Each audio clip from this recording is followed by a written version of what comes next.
അസ്സലാമു അലൈക്കും വറഹ്മത്തുള്ളാഹി വബറകാതുഹു. 4-ാം ക്ലാസ്സിലെ തജ്വീദുൽ ഖുർആൻ 1-ാം ഭാഗത്തിലെ 10-ാമത്തെ പാഠം അൽ മദ്ദുൽ ലാസിം. ലാസിമായ മദ്ദിനെ കുറിച്ച് മദ് ഫർഇ 5 ഐറ്റം ഉണ്ട് നമ്മൾ പറഞ്ഞു. മുത്തസിൽ, മുൻഫസിൽ, ലാസിം. അതിൽ 3-ാമതായിട്ട് നമ്മൾ എന്താണ് മദ് ലാസിം. ആ ലാസിമിനെ കുറിച്ചാണ് നമ്മൾ പഠിക്കാൻ പോകുന്നത്. ഈ ലാസിമോട് കൂടെ നമ്മൾ 1-ാം ഭാഗത്തിലെ പാഠം കഴിയും. ബാക്കിയുള്ള മദ്ദുകളെ കുറിച്ച് 2-ാം ഭാഗത്തിൽ അർദ്ധവാർഷിക പരീക്ഷയ്ക്ക് ശേഷം ഉണ്ടാവുക. ഇതുവരെയുള്ള ഭാഗമാണ് അർദ്ധവാർഷിക പരീക്ഷയ്ക്ക് ഉണ്ടാവുക. അത് പ്രത്യേകം ശ്രദ്ധിക്കണം. മദ് ലാസിം എന്ന് പറഞ്ഞാൽ എന്താ നമ്മൾ പറയുന്നതിന് മുമ്പ് അതിൻ്റെ ഉദാഹരണം നമുക്ക് കാണാം. അൽ ഹാഖ വലദ്ദാല്ലീൻ വസ്സാഫാത്തി സഫ്ഫാ فإذا جاءت الصاخة. ഇവിടെ ഇപ്പം അൽ ഹാഖ എന്നുള്ളത് മദ്ദക്ഷര അലിഫാണ്. ശേഷം കാഫ് വന്നു, ഷദ്ദുള്ള കാഫ്. അതുപോലെ വലദ്ദാല്ലീൻ അവിടെ മദ്ദക്ഷരവും അലിഫാണ്, ലാമിന് ഷദ്ദായിട്ട് വന്നു.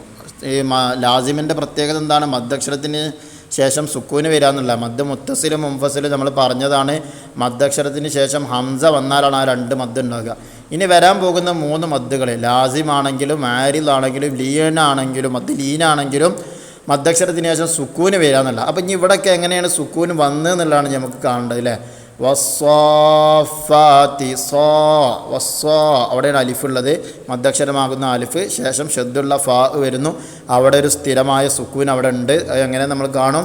അടുത്ത് അസ്സോഹ. അസ്സോഹ മദ്ദക്ഷരം അലിഫാണ്. ശേഷം ഷദ്ദുള്ള ഖാ വരുന്നു. അവിടെ എന്തുണ്ട്? സുക്കൂനുണ്ട്. സുക്കൂൻ ഉണ്ടായാലാണ് മദ് ലാസിം ഉണ്ടാവുക. അതെങ്ങനെ ഉണ്ടാവുക എന്നുള്ളതാണ് ഇനി പറയാൻ പോകുന്നത്.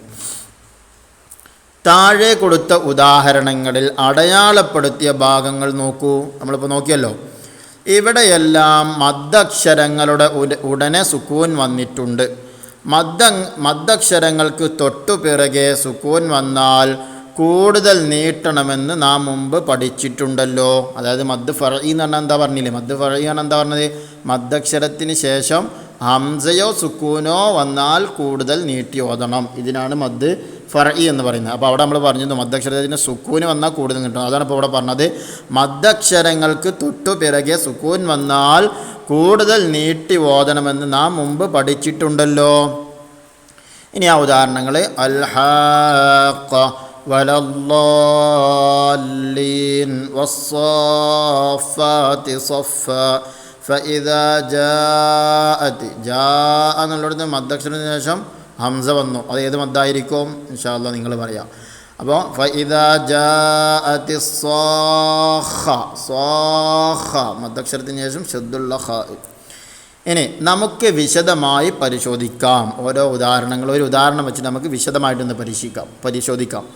അൽ ഹാഖ എന്ന ഉദാഹരണം എടുക്കാം. അൽ ഹാഖ എന്നുള്ള 1-ാമത്തെ ഉദാഹരണം കൊടുത്ത് ആ ഉദാഹരണത്തിൽ എങ്ങനെയാണ് ഇപ്പോൾ മദ്ദക്ഷരത്തിന് ശേഷം സ്ഥിരമായ സുക്കൂന് വരുന്നത് എന്നുള്ളത് നമ്മൾ നോക്കാൻ പോകുന്നത്. ഇതാ, മദ്ദക്ഷരമായ അലിഫിൻ്റെ ഉടനെ ഷദ്ദുള്ള കാഫ് ആണല്ലോ ഇതിലുള്ളത് അല്ലേ. മദ്ദക്ഷരം അൽ ഹാഖ മദ്ദക്ഷരമാകുന്ന അലിഫിന് ശേഷം ഷദ്ദുള്ള കാഫ്. ആ കാഫാണല്ലോ ഇതിലുള്ളത്. ശരിയല്ലേ? ശരിയാണ്. സുക്കൂനുള്ള ഒരക്ഷരവും ഹർക്കത്തുള്ള ഒരക്ഷരവും കൂടിച്ചേരുമ്പോഴാണ് ഷദ്ദുള്ള അക്ഷരമായി തീരുന്നത്. എങ്ങനെ? സുക്കൂനുള്ള ഒരക്ഷരവും ഹർക്കത്തുള്ള ഒരക്ഷരവും കൂടി ചേരുമ്പോഴാണ് ഷദ്ദുള്ള ഒരക്ഷരമായി തീരുന്നത്. അപ്പോൾ ഈ അൽ ഹാഖ എങ്ങനെ വരിക? ഇവിടെ പ്രത്യേകം ശ്രദ്ധിക്കേണ്ട എന്താണ്? മദ്ദക്ഷരം അലിഫ്, അതിനുശേഷം സ്ഥിരമായ സുക്കൂൻ. ആ സുക്കൂന് ഒരിക്കലും പോകൂല. എന്താണ്? വഖഫിൻ്റെ കാരണത്താൽ ചിലപ്പോൾ സുക്കൂന് വരും. അതല്ല ഇവിടെ പറയുന്നത്. സ്ഥിരമായ സുക്കൂനാണ് നമ്മൾ പറയുന്നത്. അപ്പോൾ ആ മദ്ദക്ഷരത്തിന് ശേഷം ഇവിടെ എങ്ങനെയാണ് ആ സ്ഥിരമായ സുക്കൂന് വരുന്നത് എന്നുള്ളതാണ് നമുക്ക് പറഞ്ഞു തരുന്നത്. ആ ഷദ്ദുള്ള കാഫ്. ഈ ഷദ്ദുള്ള കാഫ് ഉണ്ടാകുന്നത് എങ്ങനെയാണ്? സുക്കൂനുള്ള ഒരക്ഷരം. അപ്പോൾ സുക്കൂനുള്ള ഒരു കാഫ്, ഹർക്കത്തുള്ള ഒരക്ഷരം. അപ്പോൾ ഹർക്കത്തുള്ള ഒരു കാഫ്. ഈ 2 കാഫ് കൂടുമ്പോഴാണ് ഈ ഷദ്ദുള്ള അക്ഷരമായിട്ട് വരുന്നത്. നമുക്ക് കാണാം അൽ ഹാഖ. ഇവിടെ മദ്ദക്ഷരം ഏതാണ്? അലിഫാണ്. ആ മദ്ദക്ഷരത്തിന് ശേഷം ശരിക്കും ഇങ്ങനെയുള്ളത് അൽ ഹാഖ് ഖ. അപ്പോൾ മദ്ദക്ഷരത്തിന് ശേഷം അവിടെ സ്ഥിരമായ സുക്കൂന് വന്നില്ലേ? ആ സുക്കൂന് ഒരിക്കലും പോകാത്ത സുക്കൂനാണ്. അപ്പോൾ അവിടെ മദ്ദക്ഷരത്തിന് ശേഷം സ്ഥിരമായ സുക്കൂൻ വന്നു. മദ് ലാസിം കൂടുതൽ നീട്ടി ഓതണം. അടുത്ത ആ തോമത്തു. അവിടെ എന്താ? തോമ് മത്തു എന്നാണ്. തോ എന്നുള്ള മദ്ദക്ഷരമാകുന്ന അലിഫ് ശേഷം അവിടെ സുക്കൂനുള്ള മീമ് കണ്ടല്ലോ, ആ സുക്കൂനുള്ള മീമ് അടുത്ത മീമിലേക്ക് ചേരുമ്പോഴാണ് തോമ്മ എന്നുള്ള ശബ്ദമുള്ള മീമ് വരുന്നത്. അടുത്തത് വലല്ലാലീൻ,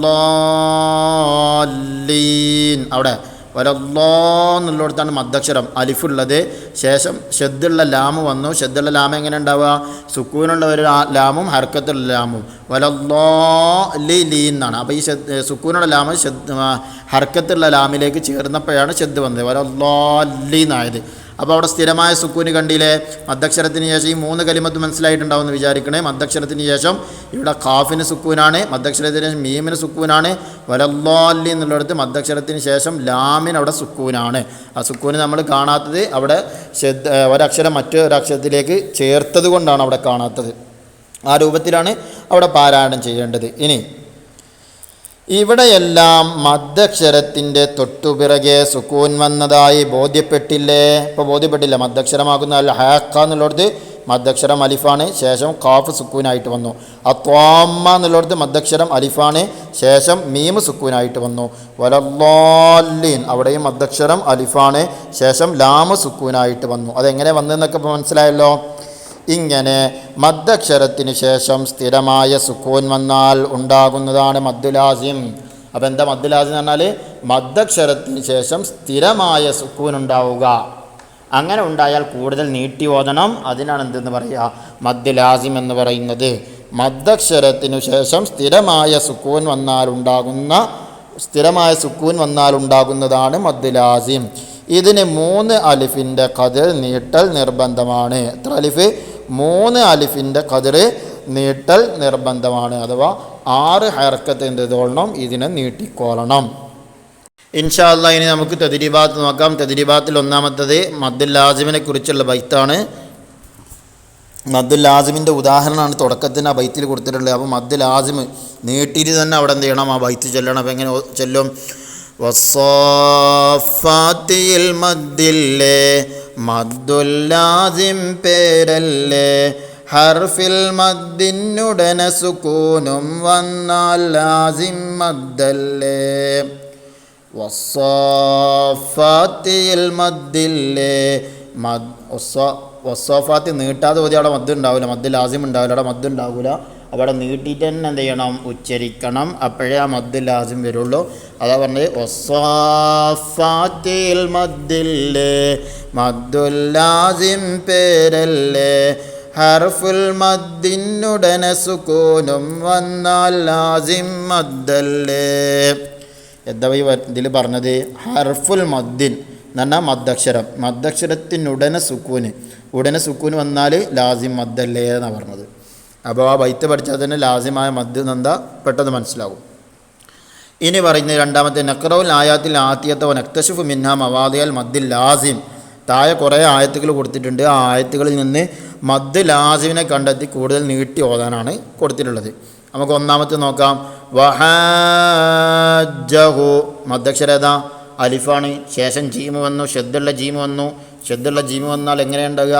ഹാജ് ജ എന്നാണ്. അവിടെ സ്ഥിരമായ സുക്കൂൻ അവിടെ ഉണ്ടാവും. ഹാജ് ജ എന്നാണ് യഥാർത്ഥത്തിൽ. ആ സുക്കൂനുള്ള ജീമ് രണ്ടാമത്തെ ജീമിലേക്ക് ചേർത്തപ്പോഴാണ് ഷദ്ദുള്ള ജീമായത്. അപ്പോൾ അവിടെ സ്ഥിരമായ സുക്കൂനുണ്ട്. ഇനി അടുത്തത് അതുഹാജൂനി, അവിടെ 2 മദ് ലാസിമുണ്ട്. അതുഹാ എന്ന് പറഞ്ഞിടത്ത് മദ്ദക്ഷരം അലിഫ് വന്നു, പിന്നെ ഷദ്ദുള്ള ജീമാണ്.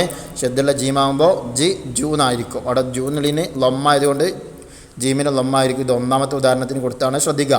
അപ്പോൾ ജൂ എന്നാണ്. അപ്പോൾ ആ സുക്കൂനുള്ള ജീമ എന്ത് ചെയ്തു? ലൊമ്മുള്ള ജീമിലേക്ക് ചേർത്തു. അപ്പോൾ ആ തുഹാജൂന്നായി. ഇനി ആ തുഹാജൂന്നി എന്നാണ്. ജൂന്നി അവിടെ മദ്ദക്ഷരം വാവാണ്. ശേഷം ഷദ്ദുള്ള നൂന് വന്നു. അതെങ്ങനെ ഉണ്ടാവുക? നീ എന്നാണ് അവിടെ യഥാർത്ഥത്തിൽ ഉണ്ടാവുക. ആ സാക്കിനായ നൂന് രണ്ടാമത്തെ നൂനിലേക്ക് ചേർന്നപ്പോഴാണ് ഷദ്ദുള്ള നൂന് വന്നത്. അപ്പോൾ അവിടെയും സ്ഥിരമായ സുക്കൂനുണ്ട്. ഇനി തഅ്മുറൂനി, അവിടെ തന്നെ മദ്ദക്ഷരം വാവാണ്. ശേഷം എന്ത് വന്നു? സ്ഥിരമായ സുക്കൂന് വന്നു. അവിടെയും നീന്നാണ് ഉണ്ടായിരുന്നത്. ആ സുക്കൂനുള്ള നൂനിന് ശേഷമുള്ള കസീറുള്ള നൂനിനെ ഇദ്ഗാം ചെയ്തു, അതിലേക്ക് ചേർത്തു. അപ്പോൾ ഷദ്ദുള്ള നൂനായി മാറിയതാണ്. ഇനി മുദ്ഗാമത്താൻ, മുദ്ഹാമ്മത്താൻ. അവിടെ മദ്ദക്ഷരം അലിഫാണ്, ശേഷം മീമ് വന്നു, ശബ്ദുള്ള മീമ വന്നത്. അപ്പോൾ യഥാർത്ഥത്തിൽ ആ മീം എങ്ങനെ വരേണ്ടത്? മാ എന്നാണുള്ളത്. അപ്പോൾ സുക്കൂനുള്ള മീമിനെ രണ്ടാമത്തെ മീമിലേക്ക് ചേർത്തപ്പോൾ ശബ്ദുള്ള മീമായതാണ്. അപ്പോൾ അവിടെയും സ്ഥിരമായ സുക്കൂനുണ്ട്. അപ്പോൾ ഇങ്ങനെ മദ്ദക്ഷരത്തിന് ശേഷം ശബ്ദുള്ള അക്ഷരം വരുന്നുണ്ടോ അവിടെ മനസ്സിലാക്കണം അവിടെ എന്തുണ്ടെന്ന്, സ്ഥിരമായ സുക്കൂനുണ്ടെന്ന് അവിടെ മനസ്സിലാക്കണം. അതല്ലാത്ത ഉദാഹരണങ്ങളും ഇൻഷാ അല്ലാഹ് നമുക്ക് കാണാം. ഇനി ഓരോ ഉദാഹരണങ്ങൾ ഇവിടെ കൊടുത്തിട്ടുണ്ട്, അതൊക്കെ കൃത്യമായിട്ട് ഓതിയിട്ട് മനസ്സിലാക്കുക. യുവാദു, ഇവിടെ മദ്ദക്ഷര അലിഫാണ്, ശേഷം ശബ്ദുള്ള ദാല് വന്നു. അപ്പോൾ ദു എന്നാണത്. സുക്കൂനുള്ള ദാലും ലൊമ്മുള്ള ദാലും കൂടെ വരിക. ഇവിടെ ഹാജ, അവിടെ നേരത്തെ പറഞ്ഞ തന്നെയാണ്. ദാബ, ദാബ് ബ എന്നാണ് അവിടെ ഉണ്ടാവുക. പിന്നെ അത്തോം, അത് നമ്മൾ പറഞ്ഞ ഉദാഹരണമാണ്. അസോഹ, സോ മദ്ദക്ഷരം അലിഫാണ്, ശേഷം ഖ എന്നാണ് വന്നത്. അപ്പോൾ ഹ് ഖ, ഒന്നാമത്തെ ഖായിന് സുക്കൂന്, രണ്ടാമത്തെ ഖായിന് ഫത്ഹ്. ആ സുക്കൂനുള്ള ഖായിനെ ഫത്ഹുള്ള ഖായിലേക്ക് ചേർത്തതാണ്. അപ്പോഴാണ് ശബ്ദുള്ള ഖാ വന്നത്. അപ്പോൾ അവിടെയും സ്ഥിരമായ സുക്കൂനുണ്ട്. ഇനി അടുത്ത നുജീബ് ഉത്തരം എഴുതാനാണ് രണ്ടാമത്തത്. ഒന്ന്, എപ്പോഴാണ് അൽ മദ്ദുൽ ലാസിം ഉണ്ടാവുക? ആൻസർ, മദ്ദക്ഷരത്തിനു ശേഷം സ്ഥിരമായ സുക്കൂൻ വന്നാൽ. മദ്ദക്ഷരത്തിന് ശേഷം സ്ഥിരമായ സുക്കൂൻ വന്നാൽ. രണ്ട്, അൽ മദ്ദുൽ ലാസിമിനെ എത്ര ഹർക്കത്ത് നീട്ടൽ നിർബന്ധമാണ്? ആൻസർ, 6 ഹർക്കത്ത് നീട്ടൽ നിർബന്ധമാണ്.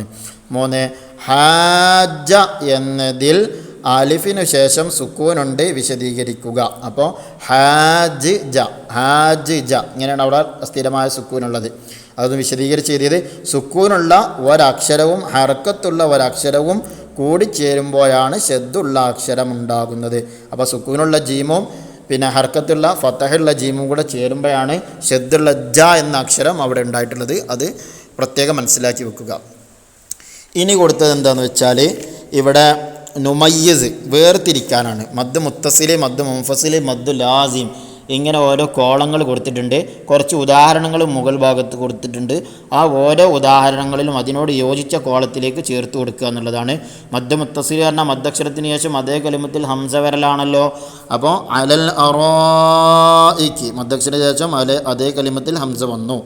അപ്പോൾ മദ് മുത്തസിലാണ്. റിഹ്ലത്തശ്ശിതാഇ മദ്ദക്ഷരത്തിന് ശേഷം അതേ കലിമത്തിൽ ഹംസ വരുന്നു.